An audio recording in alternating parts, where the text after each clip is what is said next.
everyone. My name is Grace Daniel, and today I'm here with one more thought to stir your minds. Okay, tell me one thing. How many seeds are there in this apple? You will say it's easy. Cut it open, take out the seeds and count it. I will get to know exactly how many seeds are there in this apple. But if I ask you another question, if I ask you how many apples are there in this apple, that's a tricky one because it actually depends on what I do with this apple. I can either eat it up, or I can leave it to rot, or I can eat it and throw the seeds in the dustbin, or I can use it to make an apple pie or an apple jam, or put it with the other apple scraps to make my apple cider vinegar, or I can also give it to a apple farmer who will put it in such an atmosphere, in a conducive environment where this apple can be used to grow an apple tree. And once it becomes an apple tree, I tell you there's no stopping. There will be apples, and then those apples can be grown for another set of apples, and there are thousands and thousands of apples in this one apple. You see, that is what is the potential of this apple. Everything has its own potential. Everything has its own strengths and weaknesses. But the most important potential is the human potential. The potential that we human beings have within us. You know, I was once talking to a very dear friend of mine, and he was asking me a riddle, and he asked me, tell me one place where you will find a lot of human potential, unused, a lot together, but unfortunately, it's all waste. And I kept racking my brains. I kept thinking, is it a school, a class, a college, or maybe a mass gathering? And he kept smiling. At the end, he said, you forgot I told you it's useless. You cannot use it. Which is such a place which there is so much of potential together, unused and useless? Well, it's the graveyard. All those unlived lives, those unfulfilled dreams, those desires that didn't materialize, that potential which was probably not realized, which was probably not utilized. So my dear, we got to see the potential that is within us. I was reading a story about a person. His name is CARNEGIE, and his life is a very interesting one. You must read about him. And during one of the interviews, the interviewer happened to ask him, Mr. Andrew, how is it that there are about 43 millionaires who work for you, who are your employed people? And he smiled and answered. He said, when they began working for me, they were not millionaires, but they became millionaires in the process of doing so. They became millionaires because they realized their potential. They were made to realize their potential by Andrew. He pushed them to do things that probably they thought they would not be able to. His own story was a very interesting one. Andrew Carnegie was the son of a poor Scottish migrant worker.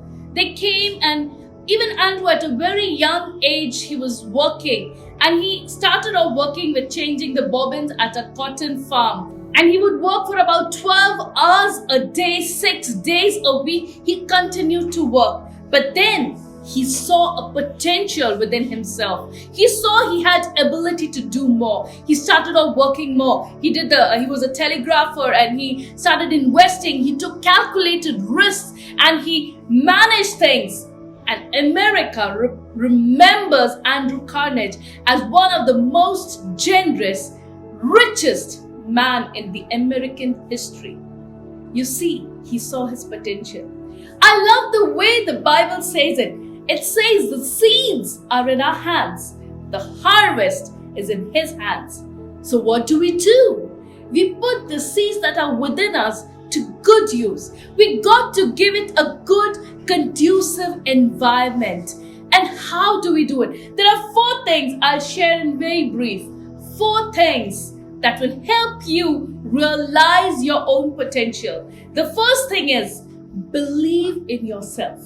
You got to believe that I can do it. I am not created by mistake. I am destined for greatness. Do you know who are heroes?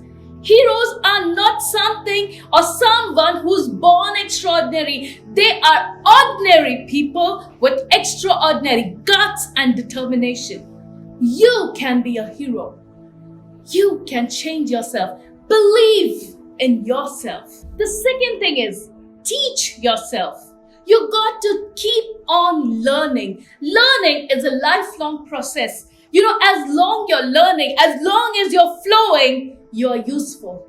When you stop learning, when you stop doing what you must do, when you stop bringing in newness within yourself, you will go stale. Let me give you an example. Have you seen the Dead Sea? It's not always the Dead Sea. There was a time when it was a flowing river. There were rivers adding into it. There were water. It had life. It had fishes. It had so many things alive within it. But then comes a stage where there's nothing more flowing, and that is where it becomes the Dead Sea. What actually happened to it? What actually happened to it? Everything was flowing into it, and it was also flowing. But when it came to a standstill, when it was doing nothing anymore, that's when it became the Dead Sea. So the first thing is you got to believe in yourself. The second thing is you got to teach yourself. And the third thing is you got to push yourself. Your skin, our human body loves comfort. We love to be comfortable. It's so difficult to go out of your comfort zone. You got to push yourself. Never ever compare yourself with someone else, but always compare yourself, your today's version with your yesterday's version. Are you better today? Are you doing anything to make yourself better today? Are you learning? Are you doing new things? Are you gaining new skills or techniques? What are you equipping yourself? So the first thing was believe in yourself. The second thing was teach yourself. You got to be learning. The third thing was push yourself. And the fourth thing is surround yourself. You got to build a conducive environment around yourself. An environment where the seeds of potential which are within you, they can grow.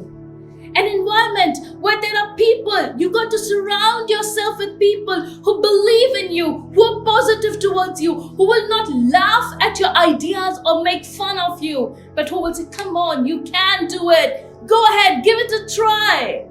What are you seeing? What are you reading? What are you hearing? What are you giving yourself? What are you feeding yourself is very important. Because the more you feed yourself with good, with the positive, with the things that build you up, the more you will be able to bring out the potential from within you. When a baby is born, just think about it. Imagine a baby is born and everybody thinks, he can do something. This little one has great potential. Oh, look how fast he learns. Oh, he can do something. And then the child grows up a little more. Oh, I know he will be something great someday. And then he goes into a teenager. He has potential. He can do it. Then he grows into an adult. Oh, I know. There is hope for him. He can do something. Then he goes into a mature person. He had, he could have done a lot, but at least he's doing something. He can. It's still possible. But then the day he dies, there are times when people say, he could have done a lot. As long as you have life, you have that potential within you. Your life is like an apple. You get to live it only once. So live it to the full potential.